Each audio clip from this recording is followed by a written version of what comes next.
ഉൽപ്പത്തി അധ്യായം 30. താൻ യാക്കോബിന് മക്കളെ പ്രസവിക്കുന്നില്ല എന്ന് റാഹേൽ കണ്ടു തൻ്റെ സഹോദരിയോട് അസൂയപ്പെട്ട് യാക്കോബിനോട്, എനിക്ക് മക്കളെ തരണം, അല്ലെങ്കിൽ ഞാൻ മരിച്ചു പോകും എന്ന് പറഞ്ഞു. അപ്പോൾ യാക്കോബിന് റാഹേലിനോട് കോപം ജ്വലിച്ചു. നിനക്ക് ഗർഭഫലം തരാതിരിക്കുന്ന ദൈവത്തിൻ്റെ സ്ഥാനത്തോ ഞാൻ എന്ന് പറഞ്ഞു. അതിന് അവൾ, എൻ്റെ ദാസി ബിൽഹ ഉണ്ടല്ലോ, അവളുടെ അടുക്കൽ ചെല്ലുക, അവൾ എൻ്റെ മടിയിൽ പ്രസവിക്കട്ടെ, അവളാൽ എനിക്കും മക്കളുണ്ടാകും എന്ന് പറഞ്ഞു. അങ്ങനെ അവൾ തൻ്റെ ദാസി ബിൽഹയെ അവന് ഭാര്യയായി കൊടുത്തു. യാക്കോബ് അവളുടെ അടുക്കൽ ചെന്നു. ബിൽഹ ഗർഭം ധരിച്ച് യാക്കോബിനൊരു മകനെ പ്രസവിച്ചു.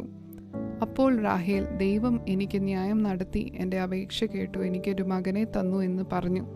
അതുകൊണ്ട് അവന് ദാൻ എന്ന് പേരിട്ടു. റാഹേലിൻ്റെ ദാസി ബിൽഹ പിന്നെയും ഗർഭം ധരിച്ച് യാക്കോബിന് രണ്ടാമതൊരു മകനെ പ്രസവിച്ചു. ഞാൻ എൻ്റെ സഹോദരിയോട് വലിയൊരു പോർ പൊരുതി ജയിച്ചുമിരിക്കുന്നു എന്ന് റാഹേൽ പറഞ്ഞു. അവന് നഫ്താലി എന്ന് പേരിട്ടു. തനിക്ക് പ്രസവം നിന്നുപോയി എന്ന് ലേയ കണ്ടാറെ തൻ്റെ ദാസി സിൽപ്പയെ വിളിച്ച് അവളെ യാക്കോബിന് ഭാര്യയായി കൊടുത്തു. ലേയയുടെ ദാസി സിൽപ്പ യാക്കോബിന് ഒരു മകനെ പ്രസവിച്ചു. അപ്പോൾ ലേയ ഭാഗ്യം എന്ന് പറഞ്ഞു അവന് ഗാദ് എന്ന് പേരിട്ടു. ലേയയുടെ ദാസി സിൽപ്പ യാക്കോബിന് രണ്ടാമത് ഒരു മകനെ പ്രസവിച്ചു. ഞാൻ ഭാഗ്യവതി, സ്ത്രീകൾ എന്നെ ഭാഗ്യവതി എന്ന് പറയും എന്ന് ലേയ പറഞ്ഞു. അവന് ആശേർ എന്ന് പേരിട്ടു. കോതമ്പ് കൊയ്ത്തുകാലത്ത് രൂബേൻ പുറപ്പെട്ട് വയലിൽ ദൂദായിപ്പഴം കണ്ടു തൻ്റെ അമ്മയായ ലേയയുടെ അടുക്കൽ കൊണ്ടുവന്നു. റാഹേൽ ലേയയോട്, നിന്റെ മകൻ്റെ ദൂദായിപ്പഴം കുറെ എനിക്ക് തരണം എന്ന് പറഞ്ഞു. അവൾ അവളോട്, നീ എൻ്റെ ഭർത്താവിനെ എടുത്തത് പോരായോ, എൻ്റെ മകൻ്റെ ദൂദായിപ്പഴവും കൂടെ വേണമോ എന്ന് പറഞ്ഞതിന് റാഹേൽ, ആകട്ടെ, നിന്റെ മകൻ്റെ ദൂദായിപ്പഴത്തിന് വേണ്ടി ഇന്ന് രാത്രി അവൻ നിന്നോടുകൂടെ ശയിച്ചു കൊള്ളട്ടെ എന്ന് പറഞ്ഞു. യാക്കോബ് വൈകുന്നേരം വയലിൽ നിന്ന് വരുമ്പോൾ ലേയ അവനെ എതിരേറ്റ് ചെന്നു. നീ എൻ്റെ അടുക്കൽ വരണം, എൻ്റെ മകൻ്റെ ദൂദായിപ്പഴം കൊണ്ട് ഞാൻ നിന്നെ കൂലിക്ക് വാങ്ങിയിരിക്കുന്നു എന്ന് പറഞ്ഞു. അന്ന് രാത്രി അവൻ അവളോടുകൂടെ ശയിച്ചു. ദൈവം ലേയയുടെ അപേക്ഷ കേട്ടു. അവൾ ഗർഭം ധരിച്ച് യാക്കോബിന് അഞ്ചാമതൊരു മകനെ പ്രസവിച്ചു. അപ്പോൾ ലേയ, ഞാൻ എൻ്റെ ദാസിയെ എൻ്റെ ഭർത്താവിന് കൊടുത്തതുകൊണ്ട് ദൈവം എനിക്ക് കൂലി തന്നു എന്ന് പറഞ്ഞ് അവന് ഇസാഖാർ എന്ന് പേരിട്ടു. ലേയ പിന്നെയും ഗർഭം ധരിച്ചു യാക്കോബിന് ആറാമത് ഒരു മകനെ പ്രസവിച്ചു. ദൈവം എനിക്ക് ഒരു നല്ല ദാനം തന്നിരിക്കുന്നു, ഇപ്പോൾ എൻ്റെ ഭർത്താവ് എന്നോടുകൂടെ വസിക്കും, ഞാൻ അവന് 6 മക്കളെ പ്രസവിച്ചുവല്ലോ എന്ന് ലേയ പറഞ്ഞു. അവന് സെബൂലൂൻ എന്ന് പേരിട്ടു. അതിൻ്റെ ശേഷം അവൾ ഒരു മകളെ പ്രസവിച്ചു. അവൾക്ക് ദീന എന്ന് പേരിട്ടു. ദൈവം റാഹേലിനെ ഓർത്തു. ദൈവം അവളുടെ അപേക്ഷ കേട്ടു, അവളുടെ ഗർഭത്തെ തുറന്നു.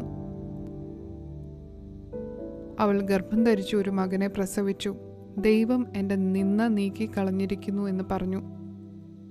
യഹോവ എനിക്ക് ഇനിയും ഒരു മകനെ തരുമെന്നും പറഞ്ഞു. അവന് യോസഫ് എന്ന് പേരിട്ടു. റാഹേൽ യോസഫിനെ പ്രസവിച്ച ശേഷം യാക്കോബ് ലാബാനോട്, ഞാൻ എൻ്റെ സ്ഥലത്തേക്കും ദേശത്തേക്കും പോകുവാൻ എന്നെ അയക്കണം. ഞാൻ നിന്നെ സേവിച്ചതിൻ്റെ പ്രതിഫലമായ എൻ്റെ ഭാര്യമാരെയും മക്കളെയും എനിക്ക് തരണം. ഞാൻ പോകട്ടെ, ഞാൻ നിന്നെ സേവിച്ച സേവ നീ അറിയുന്നുവല്ലോ എന്ന് പറഞ്ഞു. ലാബാൻ അവനോട്, നിനക്ക് എന്നോട് ദയയുണ്ടെങ്കിൽ പോകരുതേ, നിന്റെ നിമിത്തം യഹോവ എന്നെ അനുഗ്രഹിച്ചു എന്ന് എനിക്ക് ബോധ്യമായിരിക്കുന്നു. നിനക്ക് എന്ത് പ്രതിഫലം വേണം എന്ന് പറക, ഞാൻ തരാം എന്ന് പറഞ്ഞു. അവൻ അവനോട്, ഞാൻ നിന്നെ എങ്ങനെ സേവിച്ചു എന്നും നിന്റെ ആട്ടിൻകൂട്ടം എൻ്റെ പക്കൽ എങ്ങനെയിരുന്നു എന്നും നീ അറിയുന്നു. ഞാൻ വരും മുൻപേ നിനക്ക് അല്പമേ ഉണ്ടായിരുന്നുള്ളൂ, ഇപ്പോൾ അത് അത്യന്തം വർദ്ധിച്ചിരിക്കുന്നു. ഞാൻ കാൽ വെച്ചിടത്തൊക്കെയും യഹോവ നിന്നെ അനുഗ്രഹിച്ചിരിക്കുന്നു. ഇനി എൻ്റെ സ്വന്തം ഭവനത്തിനു വേണ്ടി ഞാൻ എപ്പോൾ കരുതും എന്നും പറഞ്ഞു. ഞാൻ നിനക്ക് എന്ത് തരണം എന്ന് അവൻ ചോദിച്ചതിന് യാക്കോബ് പറഞ്ഞത്, നീ ഒന്നും തരേണ്ട, ഈ കാര്യം നീ ചെയ്തു തന്നാൽ ഞാൻ നിന്റെ ആട്ടിൻകൂട്ടത്തെ ഇനിയും മേയിച്ച് പാലിക്കാം. ഞാൻ ഇന്ന് നിന്റെ എല്ലാ കൂട്ടങ്ങളിലും കൂടിക്കടന്ന് അവയിൽ നിന്നും പുള്ളിയും മറുവുമുള്ള ആടുകളെയൊക്കെയും ചെമ്മരിയാടുകളിൽ കറുത്തതിനെയൊക്കെയും കോലാടുകളിൽ പുള്ളിയും മറുവുമുള്ളതിനെയും വേർതിരിക്കാം. അത് എൻ്റെ പ്രതിഫലമായിരിക്കട്ടെ. നാളെ ഒരിക്കൽ എൻ്റെ പ്രതിഫലം സംബന്ധിച്ച് നീ നോക്കുവാൻ വരുമ്പോൾ എൻ്റെ നീതി തെളിവായിരിക്കും. കോലാടുകളിൽ പുള്ളിയും മറുവുമില്ലാത്തതും ചെമ്മരിയാടുകളിൽ കറുത്ത നിറമില്ലാത്തതും എല്ലാം മോഷ്ടിച്ചതായി എണ്ണാം. അതിന് ലാബാൻ, നീ പറഞ്ഞതുപോലെ ആകട്ടെ എന്ന് പറഞ്ഞു. അന്ന് തന്നെ അവൻ വരയും മറുവുമുള്ള മുട്ടാടുകളെയും പുള്ളിയും മറുവുമുള്ള പെൺകോലാടുകളെ ഒക്കെയും വെണ്മയുള്ളതിനെ ഒക്കെയും ചെമ്മരിയാടുകളിൽ കറുത്ത നിറമുള്ളതിനെ ഒക്കെയും വേർതിരിച്ചു അവൻ്റെ പുത്രന്മാരുടെ കയ്യിൽ ഏൽപ്പിച്ചു.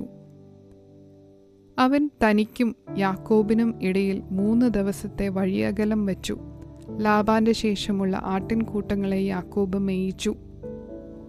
എന്നാൽ യാക്കോബ് പുന്നവൃക്ഷത്തിൻ്റെയും ബദാം വൃക്ഷത്തിൻ്റെയും അരിഞ്ഞിൽ വൃക്ഷത്തിൻ്റെയും പച്ചക്കൊമ്പുകളെ എടുത്ത് അവയിൽ വെള്ള കാണത്തക്കവണ്ണം വെള്ള വരയായി തോലുരിച്ചു. ആടുകൾ കുടിപ്പാൻ വന്നപ്പോൾ അവൻ താൻ തോലുരിച്ച കൊമ്പുകളെ പാത്തികളിലും വെള്ളം പകരുന്ന തൊട്ടികളിലും ആടുകളുടെ മുൻപിൽ വെച്ചു. അവ വെള്ളം കുടിപ്പാൻ വന്നപ്പോൾ ചനയേറ്റു. ആടുകൾ കൊമ്പുകളെ കണ്ടുകൊണ്ട് ചനയേറ്റ് വരയും പുള്ളിയും മറുവുമുള്ള കുട്ടികളെ പെറ്റു. ആ ആട്ടിൻകുട്ടികളെ യാക്കോബ് വേർതിരിച്ചു. ആടുകളെ ലാബാന്റെ ആടുകളിൽ വരയും മറുവുമുള്ള എല്ലാറ്റിനും അഭിമുഖമായി നിർത്തി. തൻ്റെ സ്വന്തം കൂട്ടങ്ങളെ ലാബാന്റെ ആടുകളോട് ചേർക്കാതെ വേറെയാക്കി. ബലമുള്ള ആടുകൾ ചനയേൽക്കുമ്പോഴൊക്കെയും കൊമ്പുകളെ കണ്ടുകൊണ്ട് ചനയേൽക്കേണ്ടതിന് യാക്കോബ് ആ കൊമ്പുകളെ പാത്തികളിൽ ആടുകളുടെ കണ്ണിൻ മുൻപിൽ വെച്ചു. ബലമില്ലാത്ത ആടുകൾ ചനയേൽക്കുമ്പോൾ അവയെ വെച്ചില്ല. അങ്ങനെ ബലമില്ലാത്തവ ലാബാനും ബലമുള്ളവ യാക്കോബിനും ആയിത്തീർന്നു. അവൻ മഹാസമ്പന്നനായി. അവന് വളരെ ആടുകളും ദാസീദാസന്മാരും ഒട്ടകങ്ങളും കഴുതകളും ഉണ്ടാകുകയും ചെയ്തു.